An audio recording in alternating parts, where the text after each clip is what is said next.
One daughter is a doctor, the other one is a maid, my father announced, raising his glass in front of 14 guests at our family Thanksgiving dinner. And then he laughed. And then they all laughed. My 8-year-old daughter was sitting right next to me.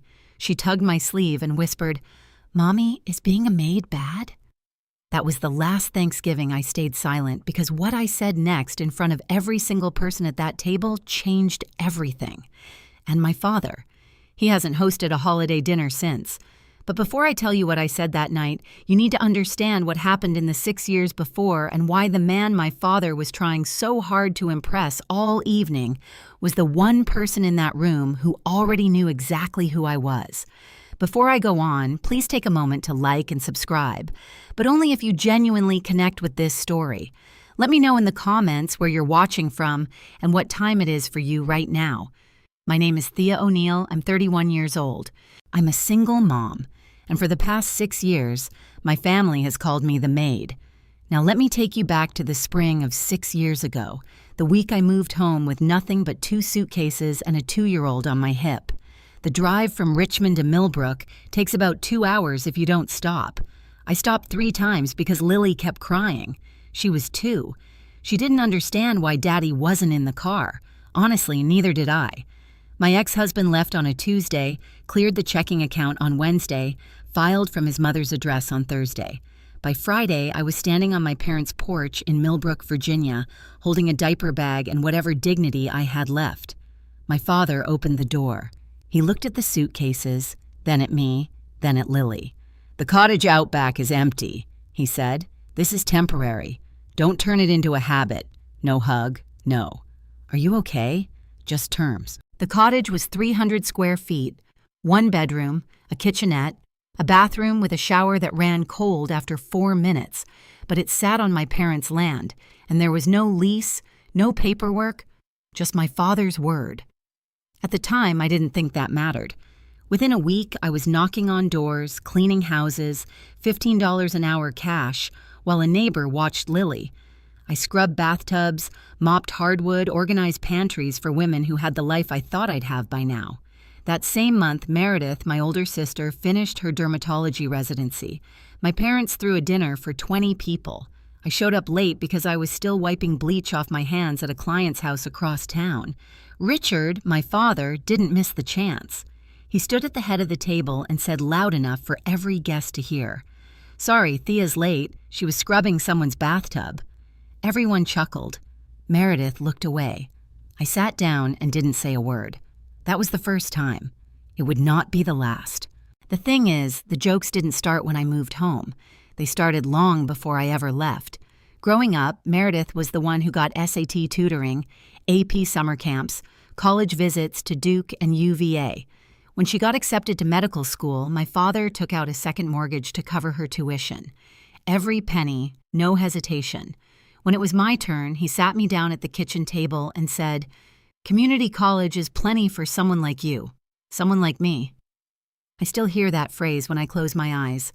I went to Blue Ridge Community College. I paid for it myself, waitressing, babysitting, cleaning the church on Sundays. I graduated in 2 years with honors. Nobody came to the ceremony. Every Thanksgiving, every Christmas, every Easter brunch, my father would introduce us the same way. "This is my daughter, Dr. Meredith O'Neill Hartley." Then he'd turn, almost as an afterthought. "And this is Thea, not Thea, who graduated with honors, not Thea, who's raising a child on her own, just Thea." My mother never once corrected him. When I brought it up, Patricia would sigh and press her fingers against her temples. "Your father just wants the best for both of you. Don't be so sensitive." Here's what nobody at those holiday tables knew.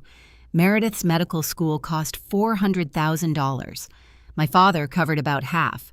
The rest, federal loans, $180,000 in debt that Meredith was still carrying silently, invisibly, while everyone called her the successful one.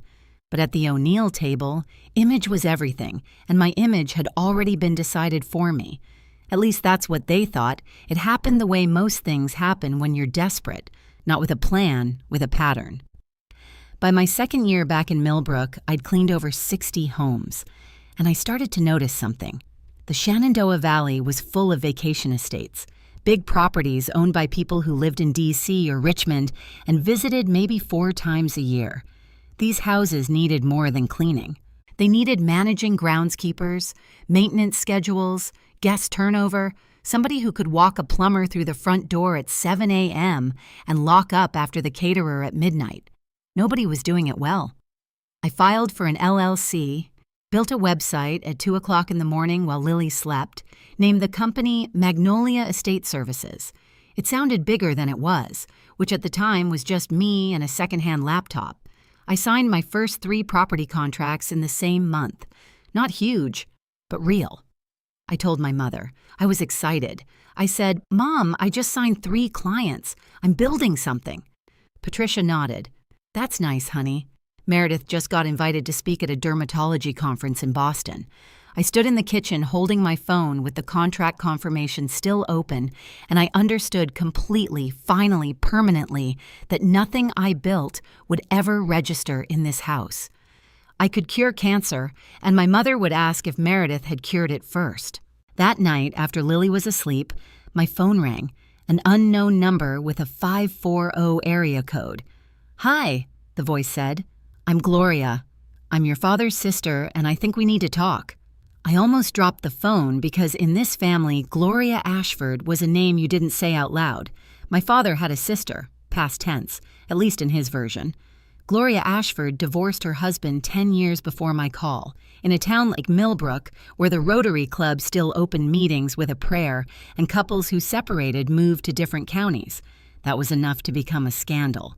But Gloria didn't move.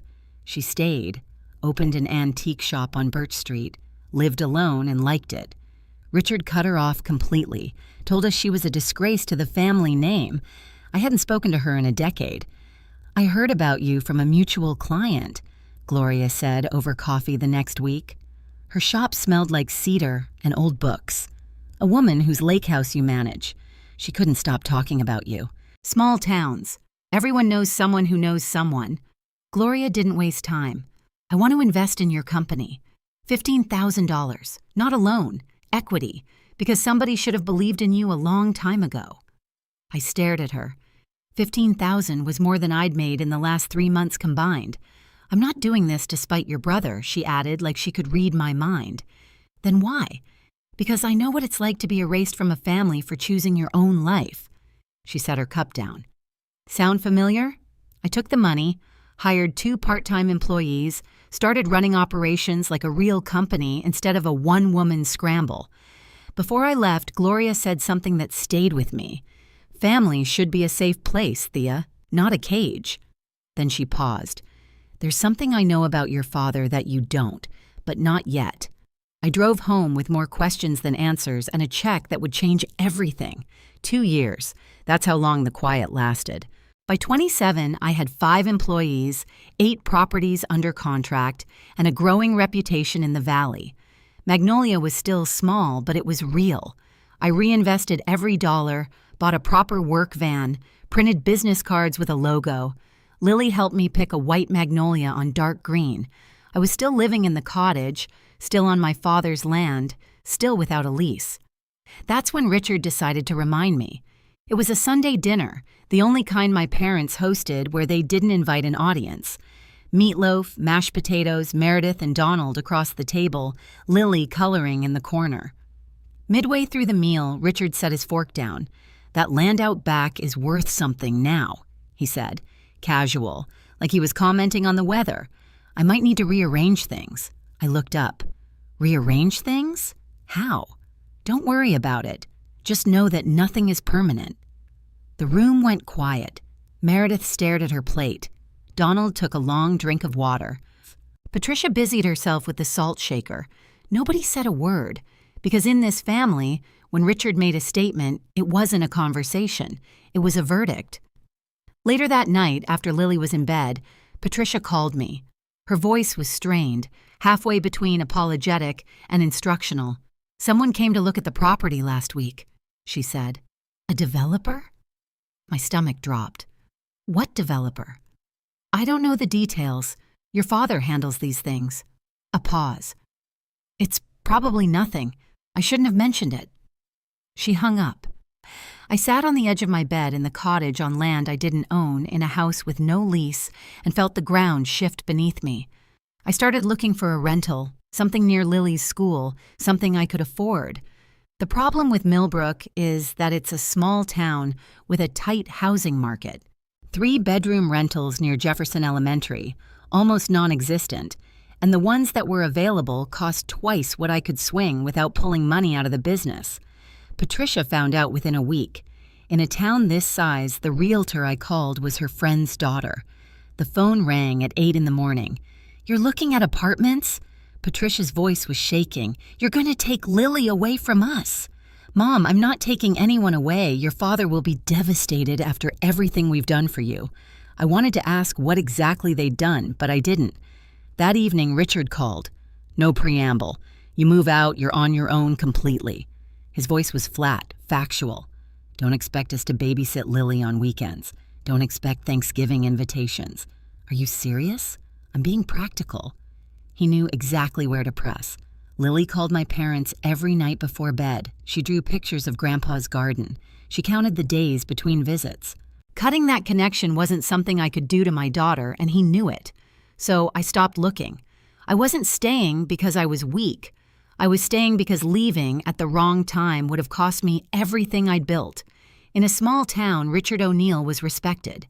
If I left, he'd frame it as abandonment. The ungrateful daughter who took our granddaughter away. That narrative would reach every potential client within 20 miles. I needed to be strong enough that when I finally walked out, I wouldn't need anything from him. Not his land, not his babysitting, not his version of the story. That day wasn't here yet, but it was coming. The cracks started showing in Lily first. Her teacher called me in on a Wednesday. Mrs. Patterson, kind woman, 20 years in second grade. "Lily's been quiet at lunch," she said. The other kids asked what her mom does for work. She didn't answer. She just shrugged and looked away. I sat in that tiny plastic chair and felt something inside me splinter. My daughter, 8 years old, already learning to be ashamed of me. That night, I tucked Lily in and she asked, "Mommy, do you like your job?" "I love my job, baby." "Then why does Grandpa always say it funny?" I kissed her forehead and turned off the light.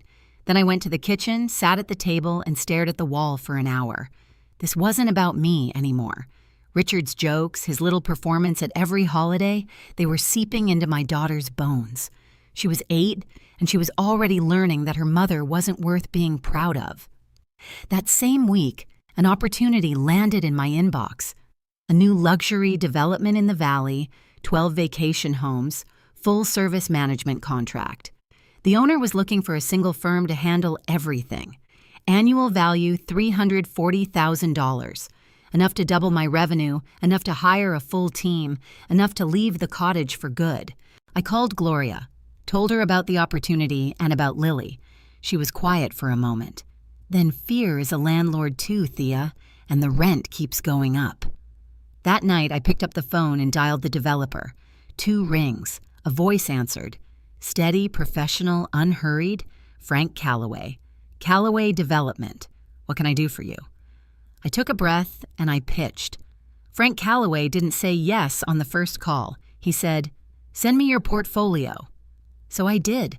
Every property photo, every client reference, every maintenance report I'd ever filed, I formatted it like a woman who had something to prove because I did. 3 days later, Frank called back. I asked around, he said. 3 different property owners in the valley told me the same thing. If you want it done right, you call Magnolia. We met at his office in Stunton the following Monday. I wore the one blazer I owned, the one that still smelled faintly of dry cleaning chemicals because I'd only had it cleaned once. Frank shook my hand, looked me in the eye, and said, "You're the real deal, Thea. Let's do this." I signed a 2-year management contract for 3 properties, the initial phase of his development.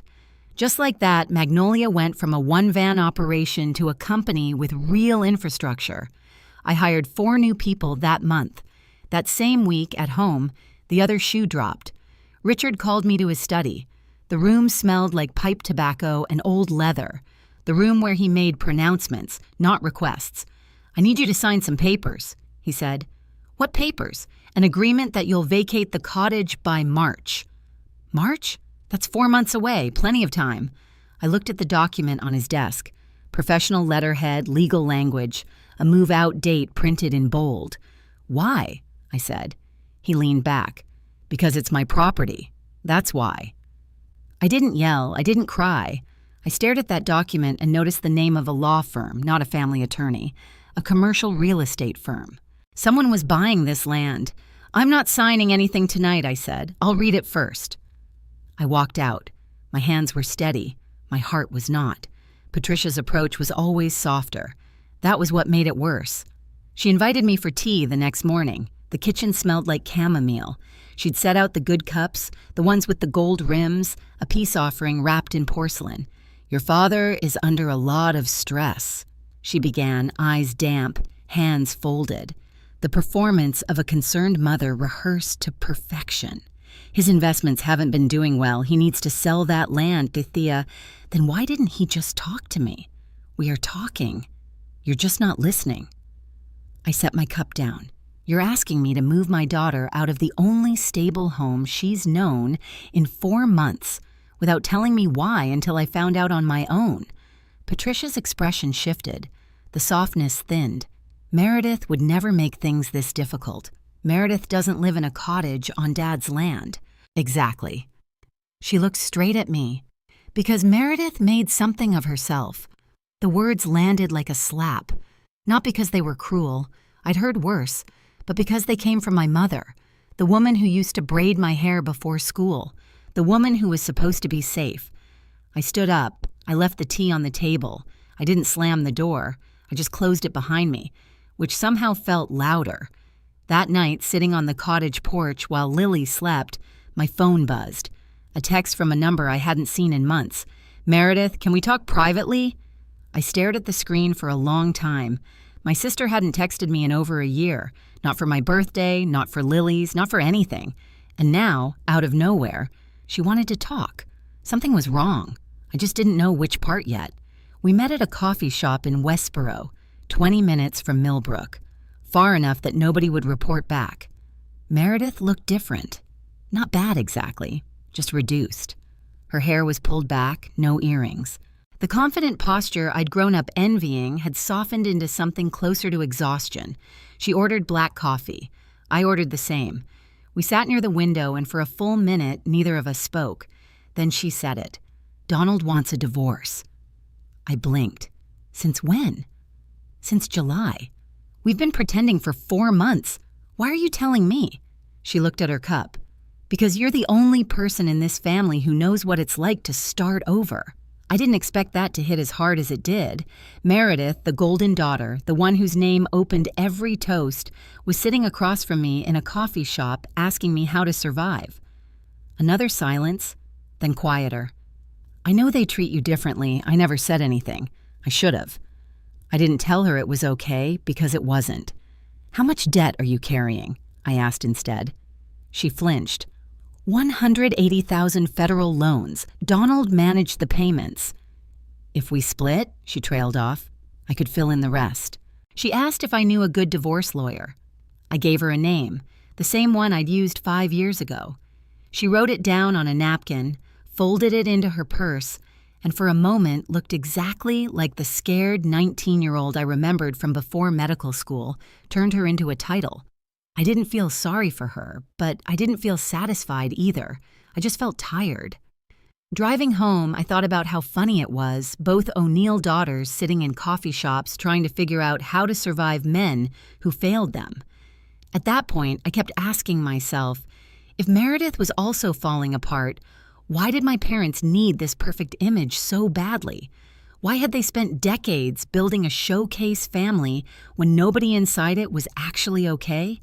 Do you think that's love, or just fear of what the neighbors might say? I'd really love to hear your thoughts. Drop them in the comments. 3 months before Thanksgiving, that's when the phone call came. Magnolia had grown 12 employees, 15 luxury properties across the Shenandoah Valley. Revenue had crossed the 2 million mark earlier that year, and I was running a real operation, scheduling software, uniformed crews, quarterly client reviews. The girl who scrubbed bathtubs for $15 an hour now signed contracts over lunch. Nobody in my family knew the scale. To them, I was still Thea. the one who cleans houses. Then a journalist called. "Hi, Miss O'Neill. I'm with the Shenandoah Business Journal. We're doing a feature on local entrepreneurs under 35. Your name came up 3 times from different referrals. 3 different people had recommended me. Not Meredith, not my father's Rotary contacts. Me. I agreed to the interview on one condition. Please don't mention my family or my personal background. This is about the business." The reporter, a young woman named Kelsey, spent 2 hours with me at one of the estate properties I managed. She took photos of the team at work. She asked about revenue, growth strategy, client retention. She treated me like a CEO because that's what I was. "This issue publishes the week of Thanksgiving," Kelsey said as she packed up. "You'll get an advanced copy." Thanksgiving. The timing felt almost poetic. I didn't tell my parents. I didn't tell Meredith. The only person I told was Gloria, who listened on the phone and then laughed, a warm, surprised laugh. "Well," she said, "that's going to make for an interesting holiday." For the first time in 6 years, someone was asking about my work, not as a punchline, but as a success story. And I carried that feeling quietly, tucked inside my chest, like a lit match in a dark room, waiting. 2 weeks before Thanksgiving, I was in the kitchen at the main house, helping Patricia sort through her guest list, when Richard walked in, chest puffed, holding his phone like a trophy. "Guess who's coming to Thanksgiving?" he said. Patricia looked up. "Who? Frank Calloway?" He said the name like he was announcing royalty. Frank Calloway, owner of Calloway Development Group, the biggest residential developer in the Shenandoah Valley. Richard had been circling Frank for months, trying to finalize the sale of his land. "This is my shot," Richard continued. "Calloway at our table. Good food, good wine, good impressions. By New Year's, the deal is done." I stood at the counter holding a serving spoon and felt my blood turn cold. Frank Calloway, the man I had a standing video call with every Tuesday at 9 a.m., the man whose properties I'd managed for 2 years. The man who called me the most reliable operator in the region. My father had never once asked the name of my company. He'd never visited my office. He'd never Googled me. And Frank. Frank had no reason to know my maiden name or that the woman who ran Magnolia Estate Services went home at night to a 300-square-foot cottage behind her father's house. 2 separate worlds about to collide at the same dinner table. I excused myself, drove back to the cottage, called Gloria. "Frank Calloway is coming to Thanksgiving," I said. "Dad invited him." A beat of silence. Then Gloria exhaled slowly. "Well," she said, "this is going to be very interesting. What do I do?" "Nothing. You don't have to do anything, Thea. The truth has a way of showing up on its own." Then she added almost casually, "I have my own plans for Thanksgiving this year." I didn't ask what she meant. I probably should have. The Monday before Thanksgiving, my father called me to his study again. This time the document was different, thicker, notarized on one side, a move-out agreement with a printed deadline. March 1st. "Sign this by Thanksgiving," Richard said. He didn't sit down. He stood behind his desk like a man used to towering over people. "After that, I'm involving a lawyer." I picked up the papers, read slowly. Move-out terms, waiver of claims to the property, and buried on the second page, the sale price, $410,000. Richard was selling the land I lived on, the land Lily knew as home. I turned to the last page and saw the buyer's name, Calloway Development Group. My stomach dropped so fast I thought I'd be sick. My father was selling the property to my biggest client, the same man he'd invited to Thanksgiving dinner, the same man who didn't know that the cottage Richard promised was empty had me and my daughter sleeping in it every night. I looked at Richard. He looked back, steady, unbothered, like a man who had already won. "You told Frank the cottage was empty." I said, "Not a question. It will be because you're making me leave, because I'm making a business decision." I set the papers down on his desk. Didn't sign, didn't argue, just walked to the door. "Thea." His voice hardened. "Don't make this harder than it needs to be." I turned the knob. "I'm not the one making this hard, Dad." I walked to the cottage, closed the door, sat on the floor, and called my accountant, then my lawyer, then Gloria. Thanksgiving was in 5 days, and for the first time in 6 years, I wasn't dreading it. I was ready. Thanksgiving morning smelled like cinnamon and rosemary and something I couldn't name. Maybe dread. I woke up early, dressed Lily in her green corduroy dress, the one with the tiny embroidered leaves. She twirled in front of the mirror and asked, "Do I look pretty, Mommy? You look perfect. Will Grandpa be nice today?" I knelt down, brushed a strand of hair behind her ear. "I don't know, baby, but I'll be right next to you the whole time." By 9 a.m., I was in my parents' kitchen, apron on, hair up, hands in a turkey. Same as every year. Patricia assigned the cooking to me because Meredith has to get ready. As if roasting a 20-pound bird and making 4 sides from scratch wasn't work worth getting ready for, Meredith arrived at noon. Blowout, pearl earrings, cream-colored cashmere. Donald trailed behind her, silent, carrying a bottle of wine like a man carrying his own headstone. The guests trickled in. Aunt Carol and Uncle Jim, the Warren from 2 doors down, Pastor David and his wife Ruth, Richard's cousin Ray and his wife, 2 couples from the Rotary Club, and then at 12:30, a black SUV pulled into the driveway. Frank Calloway and his wife Donna. Richard practically sprinted to the front door, handshake, shoulder pat. "Frank, welcome." "Welcome, we're so glad you could make it."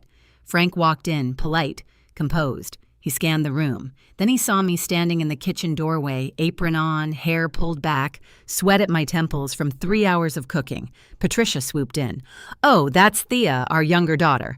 She helps around the house." Frank nodded politely. A flicker of something crossed his face. Recognition, maybe, but it passed. He moved on to the living room and Richard led him out the back door to tour the land. My land. Dinner started at 2 o'clock. 14 people around a table set with Patricia's best china, the white plates with the blue border that only came out on holidays. Candles lit, napkins folded, everything arranged to look like a family that had it all figured out. Richard stood at the head of the table, tapped his glass with a fork. "I want to give thanks," he said, his voice carrying that Sunday sermon warmth he put on for company, for this family, for this home, and especially for my Meredith. Dr. Meredith O'Neill Hartley, who makes us all so proud. Applause, warm, automatic, like clapping at church. Meredith smiled, tight, practiced. Beside her, Donald stared at his plate. His jaw was clenched. No one noticed. Richard wasn't done. And of course, Thea. He paused, let the beat land, grinned. One daughter is a doctor, the other one is a maid. He laughed, that low, self-satisfied chuckle I'd heard 100 times. A few people laughed with him. Cousin Ray, Uncle Jim, the nervous, reflexive kind of laughter that fills the space when nobody knows what else to do.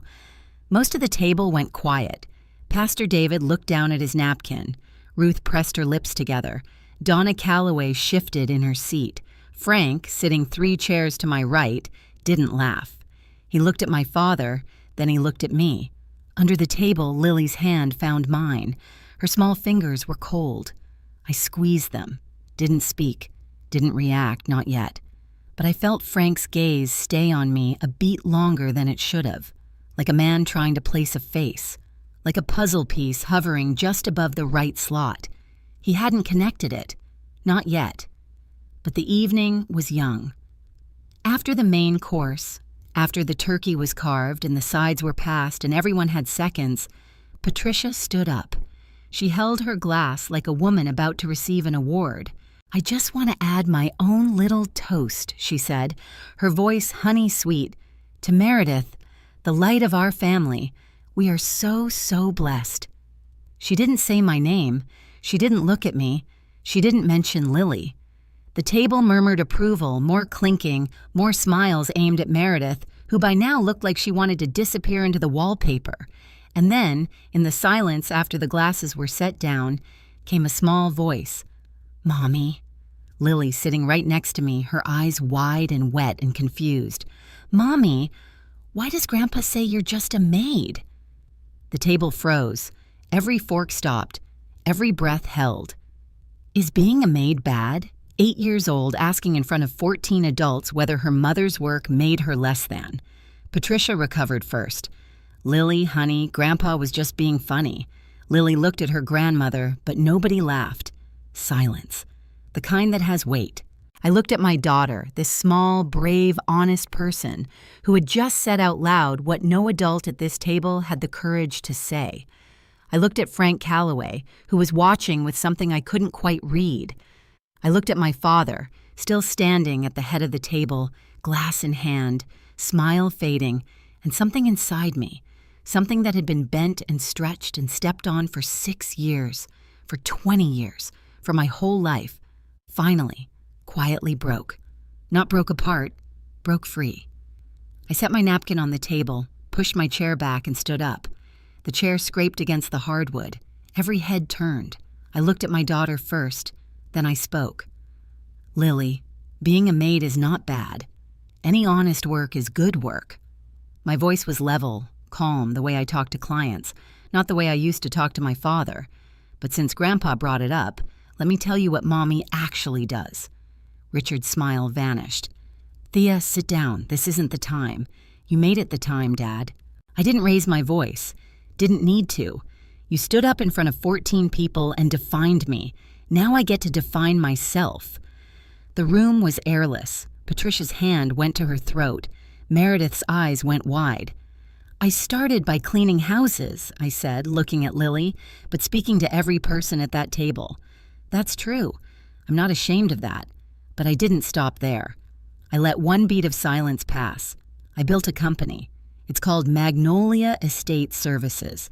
I manage 15 luxury properties across the Shenandoah Valley. I have 12 full-time employees, and last year my revenue was $2.3 million. Nothing, no sound, no movement, just 14 people recalculating everything they thought they knew about me. Richard's face. I'll never forget it. The color drained from his cheeks like someone had pulled a plug. His mouth opened, closed, opened again. Patricia, Thea, why are you making a scene? I'm not making a scene, Mom. I'm finishing Dad's toast. Then, from the far end of the table, I heard a glass being set down slowly, deliberately. Frank Calloway was staring at me, not with surprise, with recognition. The kind that comes when the last tumbler in a lock finally clicks. Wait, he said. Frank stood. Not fast, not dramatic, the way a man stands when something important needs to be said, and he's not the type to shout. Thea O'Neill, he said, you're the owner of Magnolia Estate Services. Every eye in the room moved between us. Yes, Mr. Calloway. Frank turned to my father. His expression had shifted, polite confusion giving way to something harder. Richard, you didn't tell me your daughter runs Magnolia. My father's mouth moved, but nothing came out. She's been managing my entire Shenandoah portfolio for 2 years. 3 properties, full-service contracts. Frank's voice was even factual. The way someone speaks when they're choosing their words carefully because the wrong ones would cause damage. She's one of the best operators in the region. Richard gripped the back of his chair. I didn't know. You didn't know? Frank repeated it flatly. Not a question, a verdict. Richard, last Tuesday you told me your younger one was between jobs. The room inhaled. Between jobs. Uncle Jim repeated it under his breath. Aunt Carol covered her mouth. Pastor David closed his eyes. Patricia tried to save it. We always knew Thea was hard work. Frank didn't look at her. He was still looking at Richard, and Richard was looking at the tablecloth like he could disappear into it. You invited me into your home, Frank said quietly. You introduced your daughter as the maid, and the whole time she's the person I trust with a portfolio worth more than this entire street. Nobody moved. Nobody spoke. I didn't feel triumphant. I felt something stranger, like watching a wall come down and realizing I'd been standing behind it my entire life. Lily tugged my hand. I looked down. Mommy, she whispered. Is that the man from your Tuesday calls? I almost laughed. Yes, baby, that's him. The doorbell rang. The timing was so precise it almost felt staged, but it wasn't. Gloria had always had a sense for dramatic entrances. Probably the one thing she and Richard had in common. Patricia opened the door. Her face went white. Gloria Ashford stood on the porch in a navy coat, holding a bottle of wine in one hand and a magazine in the other. Her silver hair was pinned back, and she smiled the way a woman smiles when she's been waiting 10 years for this exact moment. What are you doing here?" Richard's voice cracked.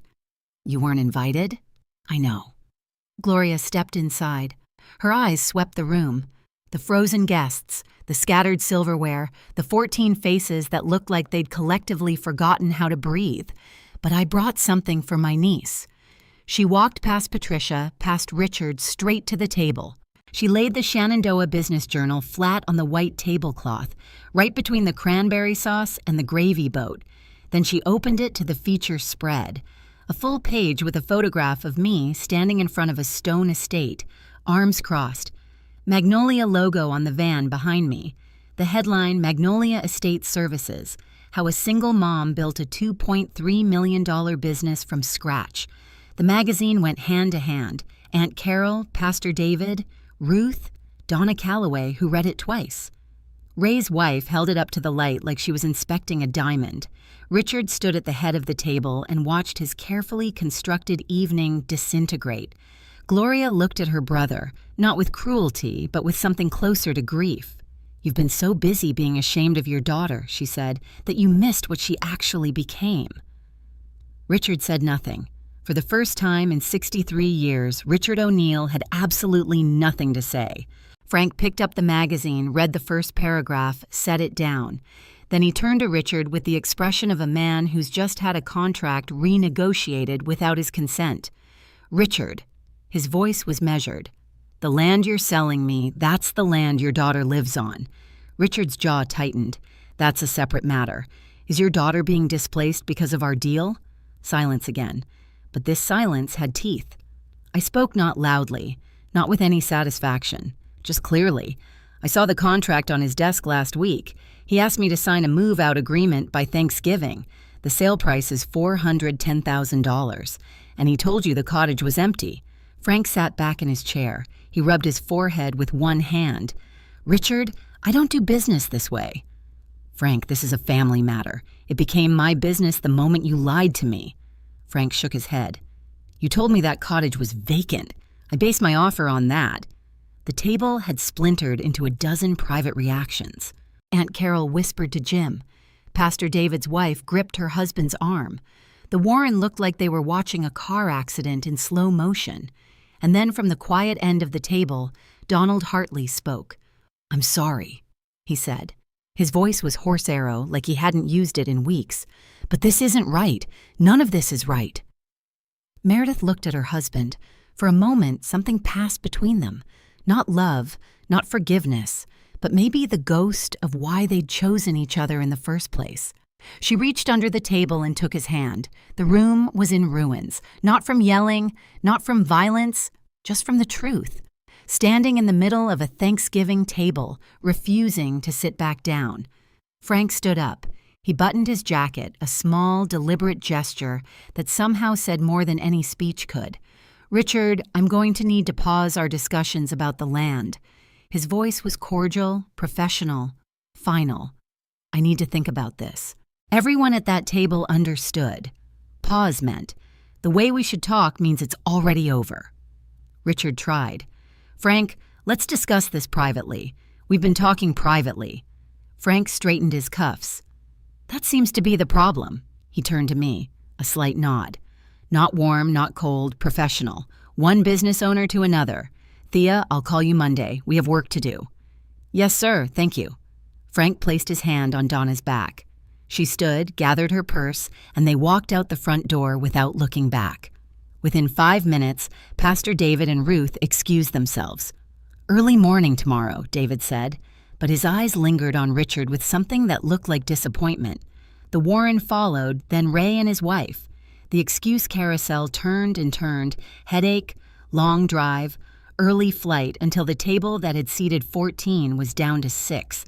Richard sat in his chair, the patriarch at the head of an empty table. His glass was still full. His plate was untouched. The man who had opened the evening with a toast and a laugh now sat in a silence so thick you could hear the candles burning down. $410,000 gone. His reputation in a community that valued reputation above almost everything shattered. Not because I attacked him, not because I humiliated him, but because I told the truth. And the truth did what it always does when you've been lying long enough. It introduced itself. The house was quiet now, dishes untouched, candles guttering, 6 people in a room that felt emptier than 0. I lifted Lily off her chair. She wrapped her arms around my neck and rested her head on my shoulder the way she did when she was 2, back when I carried her into this house with nothing. I walked to where Richard and Patricia sat, not close, just close enough. "I'll be out of the cottage by the end of the month." Richard looked up. "Not because you asked," I said. "Because I should have left a long time ago, Thea." His voice was smaller than I'd ever heard it. "I'm not angry, Dad. I'm done waiting for you to see me." Patricia's face crumpled. The tears came. Real ones this time, not the ones she used as currency. But for the first time in my life, I didn't rush to fix them. I looked at Meredith. She sat with her hands flat on the table, mascara slightly smudged, Donald's arm still touching hers. She met my eyes and nodded. Small, no words needed. I turned and walked to the front door. Gloria was standing on the porch. She hadn't come inside for the ending. She'd been waiting out here, hands in her coat pockets, watching the November sky turn dark. "My living room is big enough," she said simply. "Plenty of space for 2. Lily lifted her head and looked at Gloria. "Are you the lady who sends me birthday cards?" Gloria smiled. "Every single year, sweetheart." I strapped Lily into the car seat, closed the door, sat behind the wheel. In the rear view mirror, the house got smaller. The porch light flickered. Nobody came out to wave. I took a breath, a full one, deep enough to fill every corner of my lungs. For the first time in 6 years, in a town like Millbrook, you don't need the internet. You have church. By Sunday, 3 days after Thanksgiving, the story had traveled through every pew, every coffee hour, every parking lot conversation after service. 14 guests meant 14 households, and each household told 5 more. By the time the week was out, every person who'd ever shaken Richard O'Neill's hand at a Rotary meeting knew what had happened at his dinner table. The fallout was specific and measurable. Pastor David called Richard directly. "I think it's best if you step back from the fundraiser committee this year, Richard. Focus on your family." Translation: don't show your face. Patricia's Women's Auxiliary Group, the one that organized the Christmas charity drive every December, politely informed her that we're going in a different direction with leadership this year. The woman who delivered the message told a friend who told her hairdresser who told me, "We need people who uplift other women, Patricia." The Shenandoah Business Journal hit newsstands that Wednesday. Kelsey's article ran with my photo on the secondary cover. Within the week, 3 property owners I'd never contacted reached out to Magnolia. I read the article, each one said like a password. Mrs. Patterson, Lily's teacher, stopped me at pickup. "I saw it," she said, holding up the magazine. "I always knew there was more to you than this town gave you credit for. In the grocery store, at the gas station, at the post office.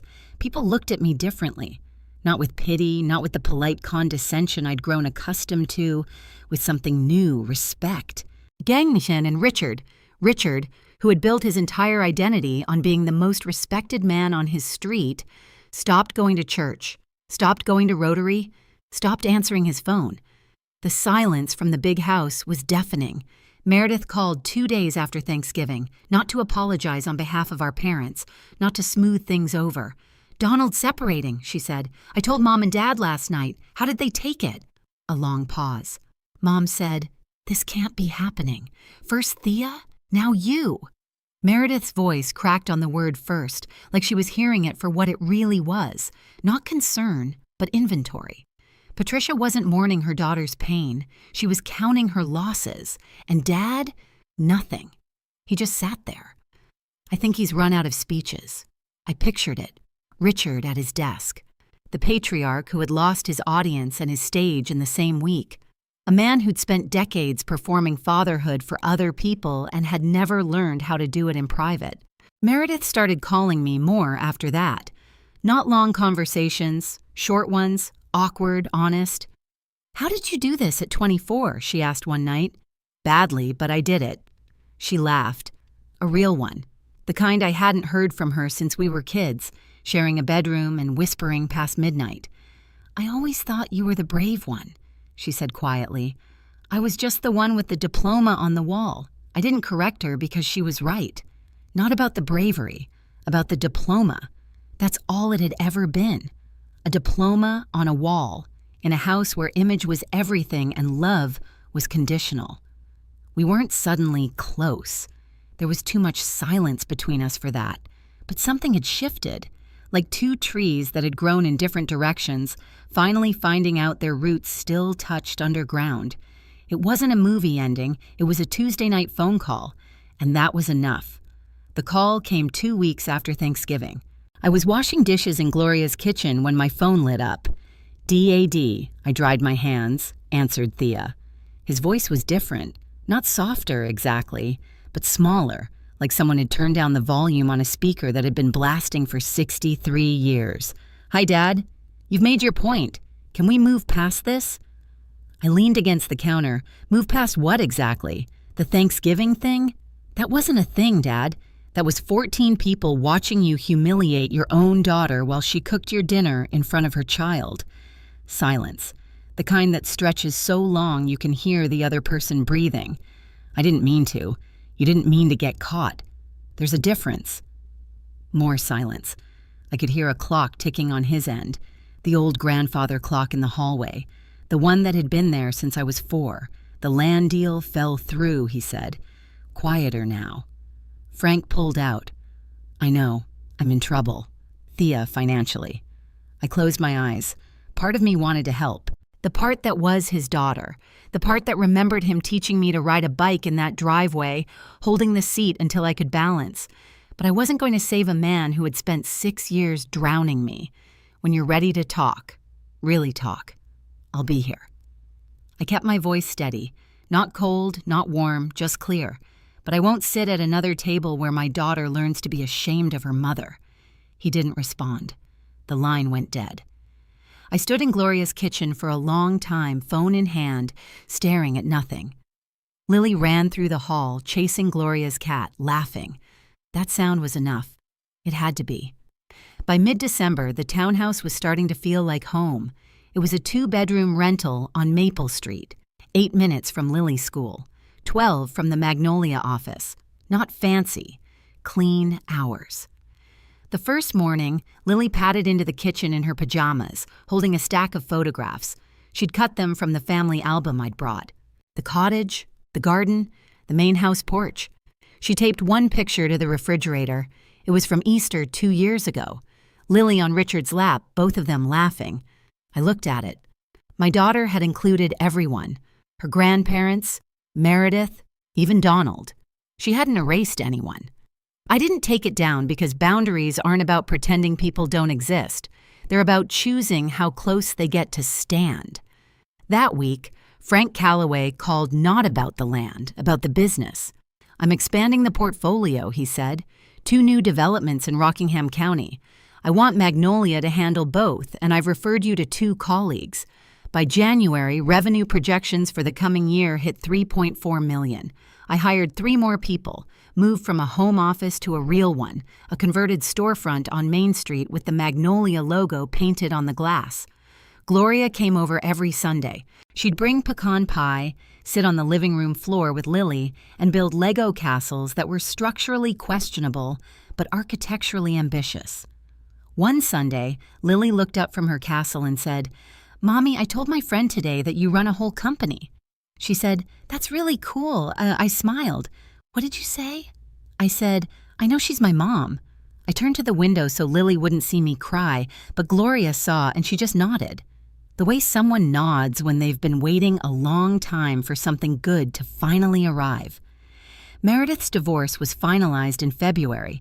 She rented a 1-bedroom apartment in Charlottesville, the first time in her life she'd lived alone. No roommate, no husband, no parents' guest room to fall back on. Just her, a futon, and a box of takeout menus. She called me the first night. "I'm terrified," she said. "How did you do this at 24? "Badly," I said, "really badly. I burned rice for 6 months." She laughed. I laughed. It was the kind of laughter that only happens between people who've seen each other at their worst and decided to show up anyway. Mom called. Meredith said after a beat. "She's upset that neither of us came home for Christmas. That's her choice to be upset. We don't owe anyone a performance." A pause. "When did you get this wise?" "It's not wisdom, it's scar tissue." Meredith was quiet for a moment. "Then you know what I used to be jealous of? Not your company, not the money. Then what? The way you didn't care what they thought.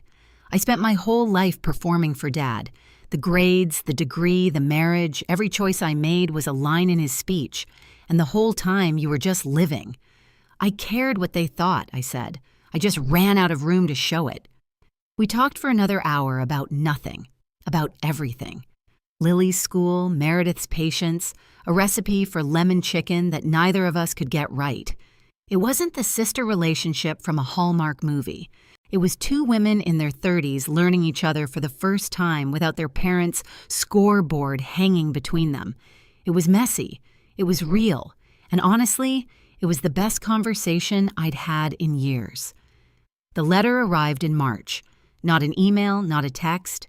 A handwritten envelope in my mailbox, the kind with a stamp pressed slightly crooked, like someone who hadn't mailed a letter in years. I recognized the handwriting. Tight, slanted, all capitals. My father wrote the same way on birthday cards when I was a child, back when he still sent them. I sat on the porch steps. Lily was at school. The street was quiet. Inside the envelope was a single card, cream-colored, no store-bought sentiment, just 6 words in blue ink. "Thea," I read the article. "Dad," 6 words. "No, I'm sorry. No, I was wrong." No explanation, no excuse, no mention of the land deal or Thanksgiving or the years of jokes that had cut deeper than he'd ever understand. Just, I read the article. I held the card for a long time, turned it over. Nothing on the back.